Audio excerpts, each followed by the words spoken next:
ഒരു പെൺകുട്ടി എന്ന് വളരെ സങ്കടത്തോടു കൂടിയിട്ട് കരഞ്ഞു പ്രാർത്ഥിക്കുമായിരുന്നു. നമസ്തേ ഗംഗാമയാണ്. ഇഷ്ടപ്പെട്ടാൽ ലൈക്ക് ചെയ്യാനും കമന്റ് ചെയ്യാനും ഷെയർ ചെയ്യാനും കൂടെ ഒന്ന് സബ്സ്ക്രൈബ് ചെയ്ത് കൂടെ കൂടാനും മറക്കണ്ട കേട്ടോ. അപ്പൊ ആ കുട്ടി എന്നും അവളുടെ ആവശ്യങ്ങൾ ഓരോന്നും നെഞ്ചു പൊട്ടി കരഞ്ഞ് പ്രാർത്ഥിക്കുമായിരുന്നു.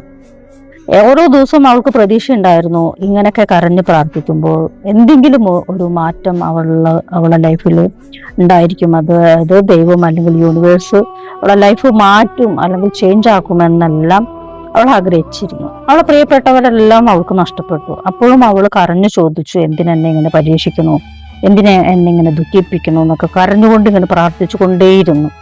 അവസാനം ഈ കരച്ചില് കേൾക്കണില്ല എന്ന് ആയപ്പോ അവൾ വീണ്ടും ചോദിച്ചു, എന്തുകൊണ്ടാണ് നീ എനിക്ക് മറുപടി തരാത്തത് എന്നുള്ള ഒരു വളരെ രൂക്ഷമായിട്ടൊരു വിമർശനം ആ യൂണിവേഴ്സലിന്റെ നേരെ ആ കുട്ടി തൊടുത്തു വിടുകയാണ്. കാരണം ഇത്രയുമൊക്കെ കരഞ്ഞു വിളിച്ച് പ്രാർത്ഥിച്ചിട്ടും ഒന്നും ഒരു മാറ്റം അവളുടെ ലൈഫിൽ ഉണ്ടായില്ലല്ലോ എന്നുള്ള സങ്കടത്തിലാണ് അവൾ ചോദിക്കുന്നത്, എന്തുകൊണ്ട് നീ എനിക്ക് മറുപടി തരണില്ല ഇത്രയൊക്കെ ഞാൻ പറഞ്ഞിട്ടുമെന്ന്. അപ്പോൾ അവൾക്കൊരു അശരീരി കേൾക്കാനിട വന്നു. അത് ഇങ്ങനെയായിരുന്നു: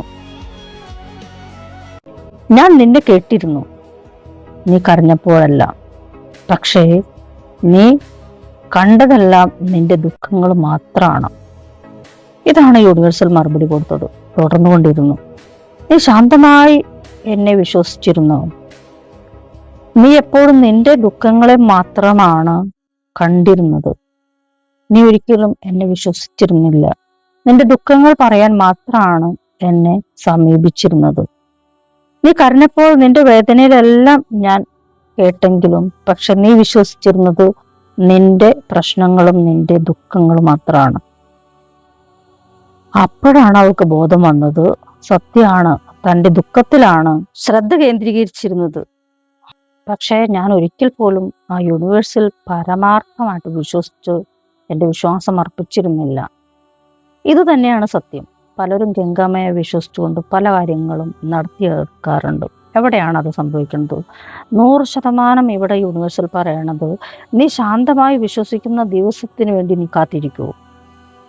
അത് തന്നെയാണ് കാരണം. പരിപൂർണ വിശ്വാസത്തോടു കൂടി ആവശ്യം നിങ്ങൾ പ്രപഞ്ചത്തിന് കൊടുക്കൂ. തീർച്ചയായിട്ടും അത് നടന്നിരിക്കും. നന്ദി, നമസ്തേ.